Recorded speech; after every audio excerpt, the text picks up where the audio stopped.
여러분은 좋은 꿈을 잘 꾸시는 편입니까? 꿈을 해몽을 잘 하시는 편입니까? 예, 좋은 꿈 꾸면 기분 좋죠. 뭐라도 좋은 일이 일어날 것 같고, 아, 로또라도 사볼까? 뭐 이런 생각도 해보시기도 하고 그렇습니다. 그런데 또 뭐 아무리 좋은 꿈이어도 또 해몽을 또 잘해야 됩니다. 평범한 꿈도 해몽을 잘하면 또 굉장히 행복해지죠. 사실 꿈보다 해몽이다라는 말이 있듯이 꿈보다는 해몽입니다.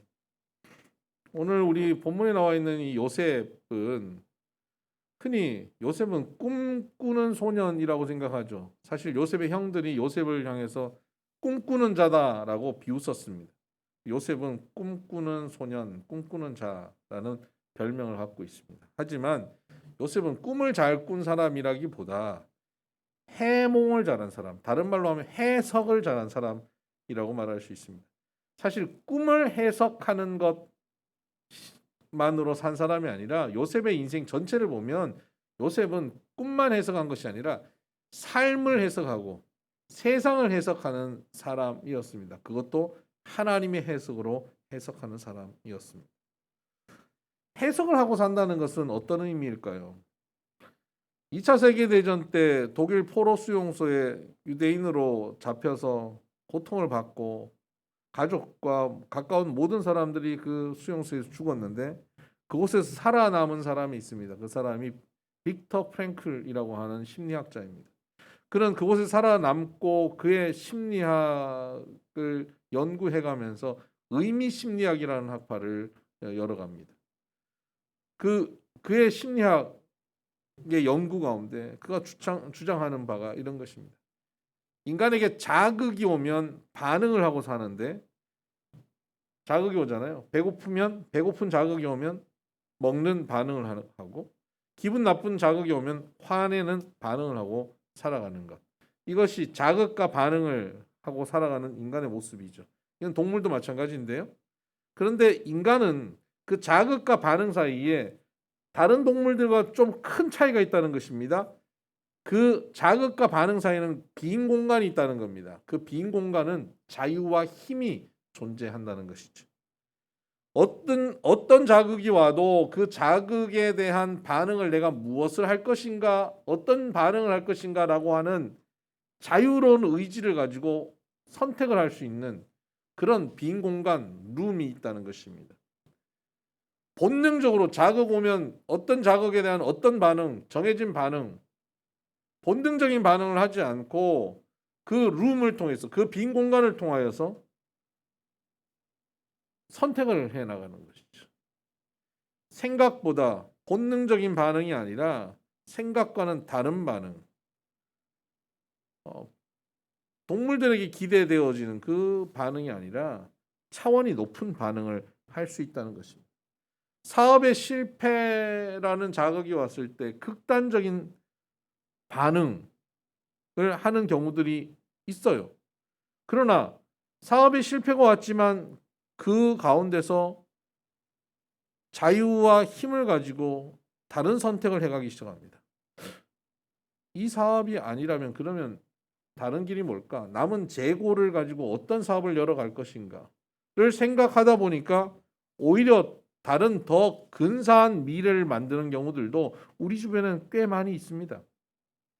이런 경우 사업의 실패는 그에게 재앙이 아니라 그를 더 좋은 길로 이끌어가는 기회가 되는 것이죠. 자극과 반응 사이에 있는 이 빈 공간, 자유의 힘을 가지고 선택할 수 있는 이 빈 공간, 이 방을 하나님께 드리면서 해석하고 사는 것, 그래서 우리의 반응을 하나님의 해석으로 반응하게 되는 것, 이것이 하나님의 해석으로 사는 사람의 모습입니다. 요셉은 바로 자신의 삶에 온 자극에 대해서 하나님의 해석으로 반응하며 산 사람입니다. 인생 전체를 그렇게 해석하며 살았죠. 사실 성경에 나오는 위대한 신앙의 인물들은 거의 대부분이 이렇게 그 빈 공간, 자극과 반응 사이의 공간을 하나님께 드린 사람들입니다. 이 공간을 하나님께 맡겨서 하나님의 해석으로 해석하는 사람이죠. 대표적으로 다윗 같은 사람, 그의 삶에 부정적인 사건이 얼마나 많습니까? 부정적인 자극이 왔습니다. 그 부정적인 자극에 대해서 그는 부정적 반응을 바로 해내고 사는 사람이었습니다. 사람은 누구나 부정적 자극이 오면 부정적 반응을 하고 사는 사람들이죠. 저나 여러분이랑 마찬가지입니다. 앞에 차가 확 끼어들면 기분 나쁜 반응이 확 나올 수 있고요. 누가 나에게 짜증스러운 얘기를 하면 그냥 짜증이 확 나오는 것이 모든 사람이 갖고 있는 모습입니다. 그러나 그 부정적 반응을 하는 다윗이 그 부정적 반응을 어디 가져갔냐면 하나님 앞에 가져갔습니다. 흥분되고 화가 나고 성질이 나고 우울하기도 하고 절망하기도 하고 포기하는 것을 하나님 앞에 가지고 가서 하나님 앞에 그것을 내놨습니다. 그리고는 하나님께 외칩니다. 하나님 어디 계십니까? 원수가 나를 애워싸 하는데 하나님 뭐 하십니까? 언제까지 주무시고 계시겠습니까? 일어나세요. 하나님 외면하십니까? 내가 억울해서 답답해 죽을 지경입니다. 이것이 다윗의 시편에 수두룩하게 나오는 고백입니다. 그러나 하나님께서는 그의 이 고백을 점점점 아름답게 변화시키시면서 그를 하나님의 해석으로 그의 삶을 해석하게 만듭니다. 그의 시편은 그렇게 부정적 반응으로 시작했다가 점점점 긍정적 반응으로 바뀝니다. 그리고 찬양과 감사로 그의 시편이 마무리됩니다. 늘 그의 시편은 이런 패턴을 가지고 있죠. 여러분, 부정적 반응으로 하나님 앞에 가져갔다가 긍정적 반응으로 마무리되어지는 그 공간, 그것이 바로 하나님의 해석이 있는 공간입니다. 결국 어떤 자극에 대한 나의 바로 나가는 나의 반응을 멈추고 그 반응을 하나님 앞에 가져가서 하나님을 통과해 내는 것이죠. 하나님 앞에서 그것을 검증받는 것입니다. 그럼 하나님을 통과해서 반응이 나가면 하나님의 해석으로 나가는 반응이 되는 것입니다. 이런 하나님의 해석으로 살아갈 수 있게 되기를 주의 이름으로 축복합니다. 하나님의 해석으로 살게 되면 과거의 상처에서 벗어날 수 있는 축복이 있습니다. 요셉이 형들에게 팔려서 애굽에 갔을 때 그의 상처가 얼마나 컸겠습니까? 아니 가족이 나를 팔다니 얼마나 충격이었겠습니까? 그에게 그 상처가 가득해 있었다면 그는 미움과 아마 분노로 가득 차 있었을 겁니다. 눈에는 도끼와 살기가 가득했을 것입니다. 그러다가 현실이 도저히 그곳에서 벗어나지 못하는 상황이 되면 그는 점점 절망과 포기의 상황이 그를 엄습했을 것이고 그는 절망과 포기로 인해서 우울하고 침체되는 삶을 살았을 겁니다. 도끼 가득한 눈은 힘이 빠져가며 아무 힘없는 눈동자를 그가 가지게 되었을 것입니다. 그런 인생이라면 그는 실패하는 인생이 될 수밖에 없었겠죠. 그런데 그는 그 상처 많은 그의 과거, 형들의 행위에 대해서 이해되지 않는 그 문제를 하나님께 맡깁니다. 하나님 앞에 가져왔습니다. 처음부터 용서가 됐겠습니까? 처음부터 받아들여졌겠습니까? 억울하고 답답한 그 상황을 하나님 앞에 부르짖으며 기도했겠죠. 하나님께 따졌겠지요. 하나님께서 그를 이끌어 가시는 겁니다. 어디로 이끌어 갈까요? 하나님의 말씀으로 이끌어 가는 겁니다. 그의 아버지 요셉의 아버지 야곱의 삶을 돌아보게 하는 것이죠. 야곱의 삶이 말씀인 거예요. 특히 야곱과 그의 형제들이 함께 위기에 처했던 사건, 세겜 족속을 형들이 몰살시켜서 그 주변에 있는 부족들이 이 야곱 집안을 다 죽이겠다고 결정하고 덤벼들려고 하는 그 위기의 상황, 도관에 든 지와 같은 상황 속에서 아버지 야곱이 자신의 신앙을 자녀들에게 알려주고 그 위기 상황 속에서 자녀들이 가족들이 모두 그동안 갖고 있던 우상을 꺼내놓고 다 버리고 하나님을 아버지 야곱이 만났던 그 베델을 향하여 걸어가 아버지의 하나님 베델의 하나님을 그들이 만나게 됩니다. 엘 베델이라고 이름을 짓게 되죠. 몰살당할 위기의 상황 속에서 오히려 그것이 온 가족이 우상을 버리고 하나님을 바로 섬길 수 있는 새로운 계기가 되고 기회가 되는 오히려 복된 사건이 되었음을 아버지의 삶을 통하여 그 가족의 삶을 통하여 요셉은 경험했고 그것이 그에게 말씀으로 새겨져 있었던 겁니다. 이 위기의 상황에 하나님은 그를 아마 그 말씀 다른 말씀들도 생각났겠지만 그 사건의 말씀으로 생각이 되고 해석이 되게 했을 겁니다. 그런 위기 상황 속에서 하나님 앞에 나아갔더니 하나님께서 그것을 선으로 바꾸지 않았느냐? 너 지금 이해 안 되지? 답답하지? 벗어날 수 없지? 끝난 것 같지? 네 인생이 종친 것 같지? 하지만 엘베델의 하나님인 내가 너와 함께하면 이것을 가장 선한 길로 이끌어 간단다.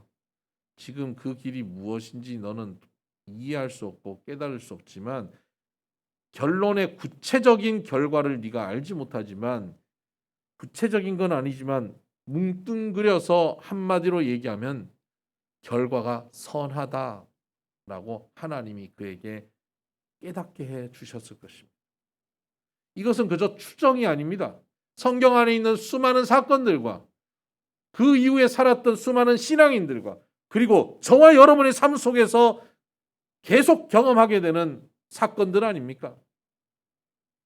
이렇게 하나님은 우리를 선하게 인도하시듯 요셉을 선으로 인도하심으로 해석하게 하신 겁니다. 그러다 보니까 이해할 수 없는 그 상황, 참을 수 없는 상황, 용서할 수 없는 과거를 하나님께서는 반드시 선으로 인도하신다는 믿음을 가지고 바라보니까 그 상황을 조금 받아들이기 시작하는 겁니다.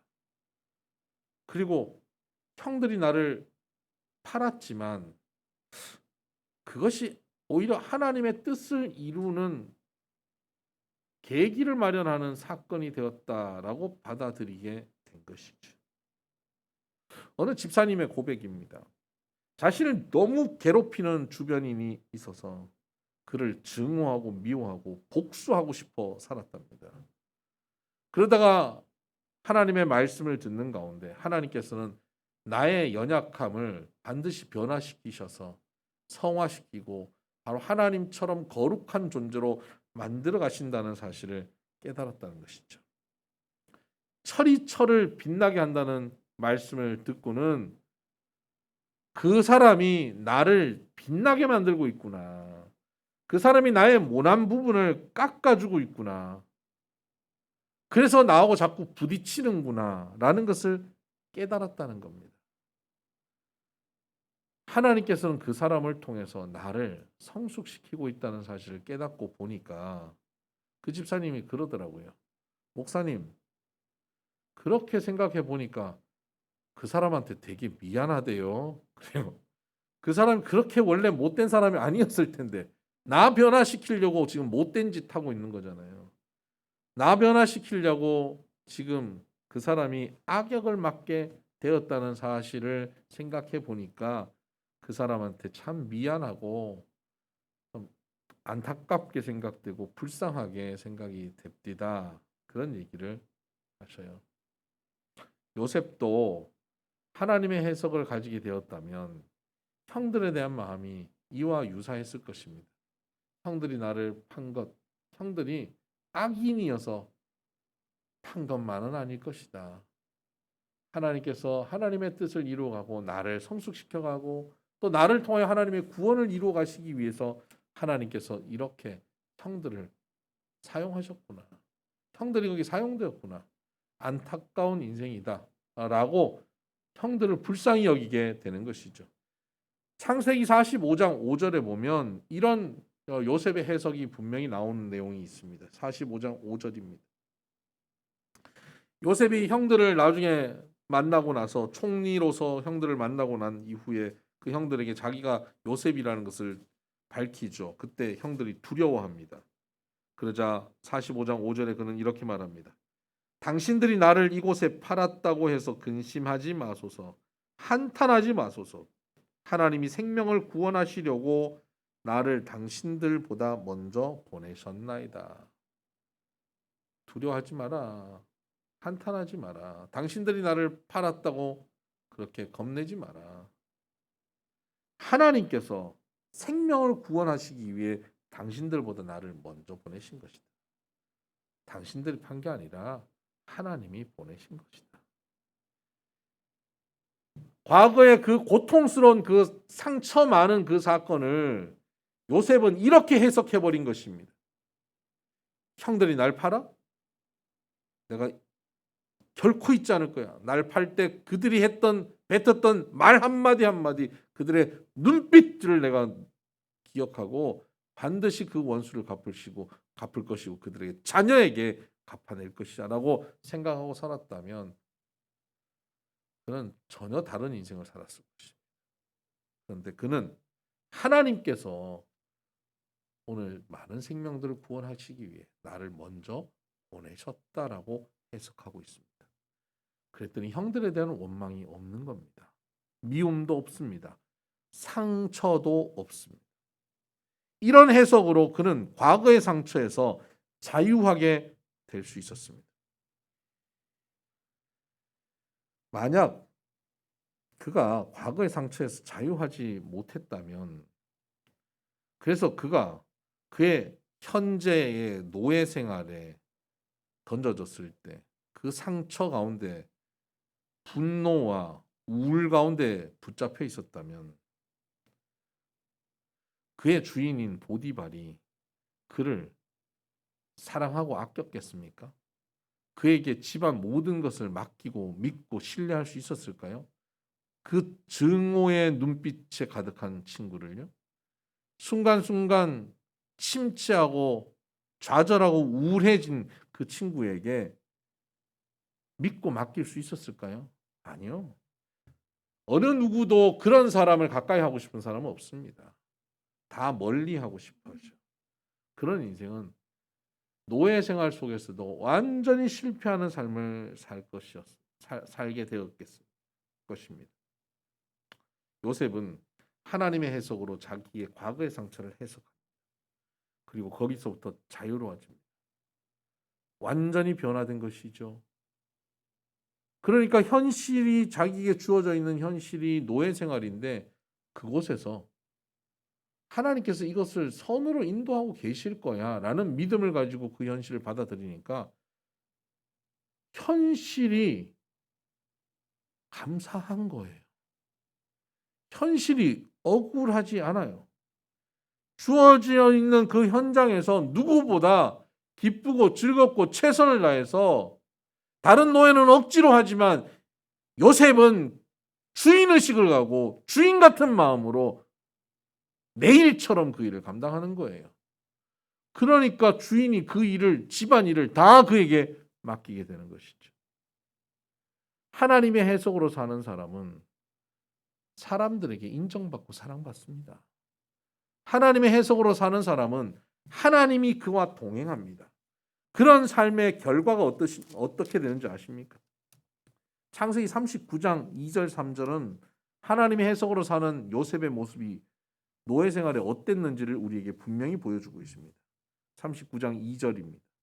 여호와께서 요셉과 함께 하심으로 그가 형통한 자가 되어 그의 주인 애굽 사람의 집에 있으니 그의 주인이 여호와께서 그와 함께 하심을 보며 또 여호와께서 그의 범사에 형통하게 하심을 보았더라. 여호와께서 그의 범사에 형통하게 하심을 보았다는 겁니다. 과거의 상처에서 벗어나 하나님의 해석으로 그 상처에서 자유한 요셉은 현실에서 감사하며 살게 되고 그야 하나님이 동행하셔서 그의 삶을 형통하게 열어주시는 것을 경험하게 됩니다. 주변 모든 사람이 그의 삶을 보며 형통하다고 인정할 만한 삶이 되는 것이죠.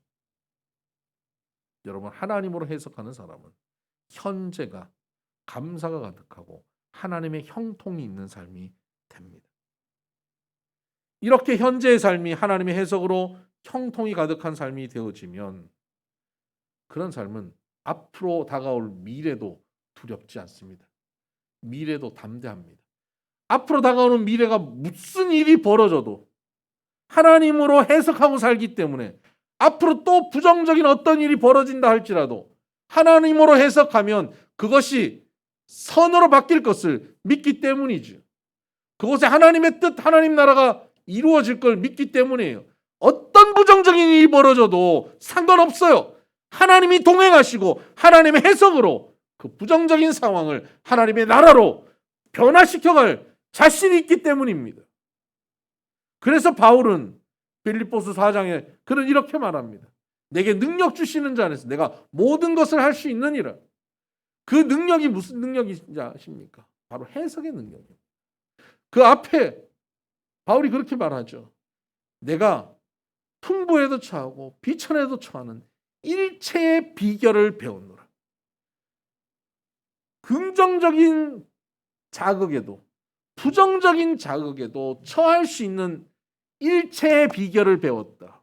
그 비결이 뭡니까? 해석하는 능력.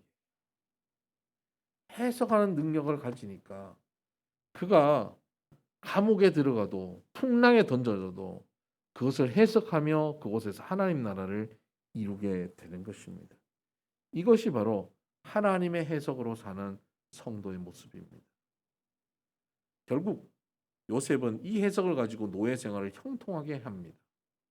그리고 그의 미래에 어떤 사건이 벌어집니까? 억울한 누명을 뒤집어 쓰고 감옥에 던져집니다. 말도 안 되고 받아들일 수 없는 자존심이 너무너무 상하는 억울한 누명입니다. 그런 누명, 그런 소문으로 그의 인생이 짓밟혀버리죠. 감옥에 던져집니다. 그러나 그곳에서 그는 좌절하지 않습니다. 하나님 이게 뭡니까? 하나님 말씀으로 사는 결과가 이겁니까? 라고 원망하며 살지 않았습니다. 그는 여기에도 하나님의 뜻이 있겠지 하고 그 사실을 받아들입니다. 그렇기 때문에 감옥에서도 그의 삶은 형통하여지고 간수들에게 사랑을 받게 되는 겁니다.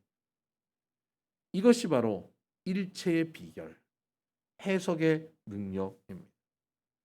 앞으로 어떤 비극이 와도 어떤 문제가 와도 어떤 상처를 주는 사건이 와도 이러한 사람은 무너지지 않습니다.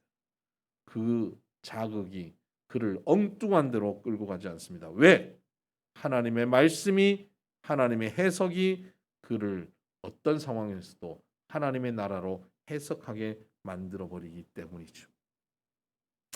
여러분 2021년이 시작한 지 벌써 한 달이 지나갑니다. 이 한 해 여러분은 어떤 일이 여러분에게 벌어지기를 기대하고 계십니까? 좋은 일이 많이 생기기를 바랍니다. 그러나 어느 한 해도 우리에게 슬프고 힘들고 어려운 일 없었던 한 해가 없습니다. 여러분 이 한 해도 우리에게 부정적인 자극이 올 수 있습니다. 그러나 여러분 부정적인 자극이 올 때마다 그 앞에 무너지지 맙시다. 우리의 인생이 자극에 의해서 일비하는 인생이 되지 마십시다. 누가 나에게 짜증스러운 소리 한마디 한다고 바로 벌컥 성질내는 인생 되지 마십시다. 그건 너무 초라하고 거의 동물과 비슷한 수준의 인생 아닙니까? 하나님의 해석으로 자극과 반응 사이에 분명한 그 공간을 마련하십시다.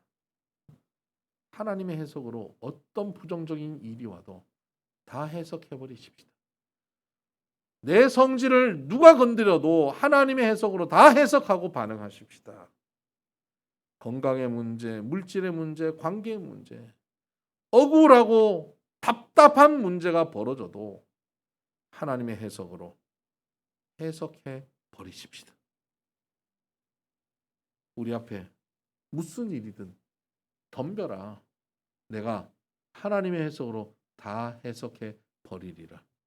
이런 마음을 가지고 나간다면 우리가 이 한 해 얼마나 담대하게 살아갈 수 있겠습니까? 이런 인생의 길에 어둠의 권세가, 사망의 권세가, 사단 마귀의 권세가 그 앞에 막아설 수 있겠습니까?